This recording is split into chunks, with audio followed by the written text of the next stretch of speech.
This video will go over some of the finer details of the car prop that didn't fit into the overall construction videos, but are useful additional pieces of information. And for the steering, we're just going to put a PVC pipe and a couple of clamps up under these horizontal pieces here and here, then attach a steering wheel at this end, which will be in the cockpit. So for a steering wheel, originally I had this PVC up in here, and I used a clamp onto the 2x4 cross piece, which goes about there, to hold it in place. And now I'm simplifying it. I'm going to replace it with just a short piece of PVC right here, and it's going to be right up against the plywood instead of down on the 2x4 cross piece there. And the advantage of this is just that it's a shorter piece of PVC. Also, for the roll cage,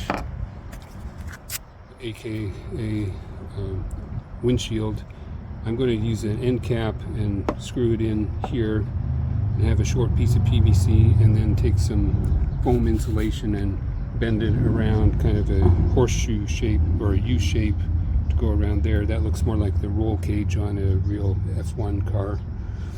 And because I'm doing that, then this piece will be down here, and I can basically use that same screw to hold both of these pieces in place. Just a little bit simpler design, and I think that'll work out okay. And it'll also look better than what I had before, because this deck screw is actually a little bit longer than needed. If I had gone down this way, it would have poked through the PVC and potentially scratched the kids. So I put the head underneath and drove it upwards, because then the point will be inside the cap and no one will care. It won't scratch anyone. Okay, and then I'll just twist this on, and this will be the base of the windshield, or the roll cage. Okay. I am going to put one more screw, shorter screw, down through here to secure the steering wheel, so it doesn't, so the steering column can't be bent back and forth. And then the actual steering wheel, I just have a bunch of PVC joints and insulation, and I'll just slip on here, and it can turn because I haven't got it glued. And that's kind of like real F1 cars, where they take the steering wheel out for the person to get in and out, and that's kind of how it has to be here too, just because of the limited space. So that's more realistic. Plus, it allows me to replace it with a fancier steering wheel if I have time to do that later in the week. The steering wheel is just some T-joints and short pieces of PVC, and then some pipe insulation. It slips on and off easily, and it can turn, which is all it needs to do, but it's not very fancy. It could be made a little fancier, like maybe curve the edges or make it kind of like elliptical shape like the real ones. Could have also put buttons and lights on it, but it ran out of time. Okay, so I redid the roll cage here. Originally I was going to do like a plexiglass. Well, actually originally it's going to be wood, like the engine cover up front here. That's what the original model was. Then we were going to replace it with plexiglass there, but then after looking at some more photos, it looks like cars don't actually have a windshield. They have a roll cage type thing. So that's what I've done. I put PVC in here and then covered it with pipe insulation, so that looks more like the roll cage on a F1 car now.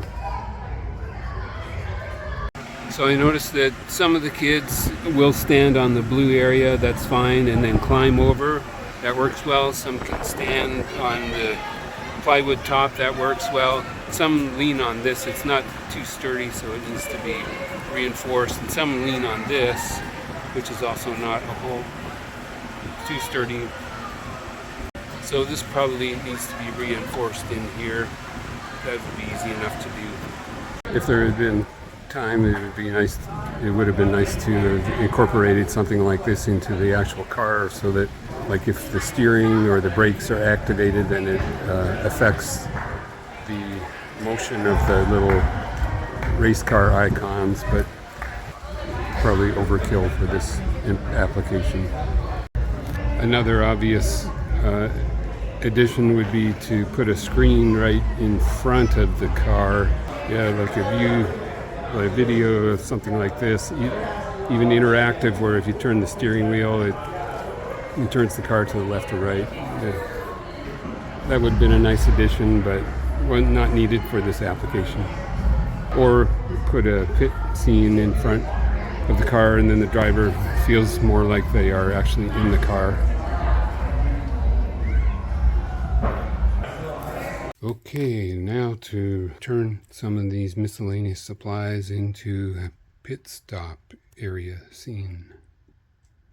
Getting loaded up for some heavy-duty greebling on the Formula One car pit scene.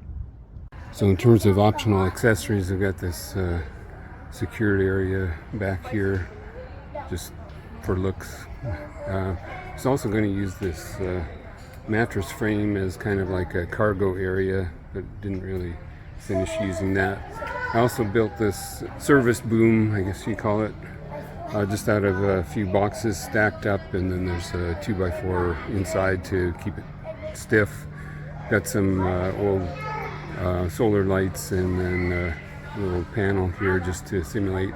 Then I wrapped around an Ethernet cord around and dangled it down like the either the air hoses or the service lines that you would typically see in a pit stop. That was just a little bit of extra decoration for ambiance, and also of course the tarmac. These are just gym mats with some lines painted on them. The casters for the car are actually under the main chassis, which means that the car will rock if it's leaned on. So what I did was I put blocks underneath here and on the other side, and that keeps it stable.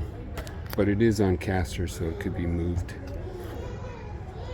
So the seat is removable in order to accommodate maybe larger kids, because this is a little bit of a problem with long legs.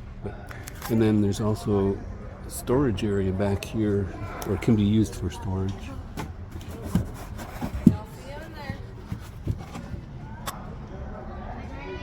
In lieu of any fancy electronics, I just used a sandwich board and printed out some race schedule type stuff. This is also helpful to let the parents know what times that the photo op was open. And then back behind the car are the enhancements like the wind and the sound and the smoke.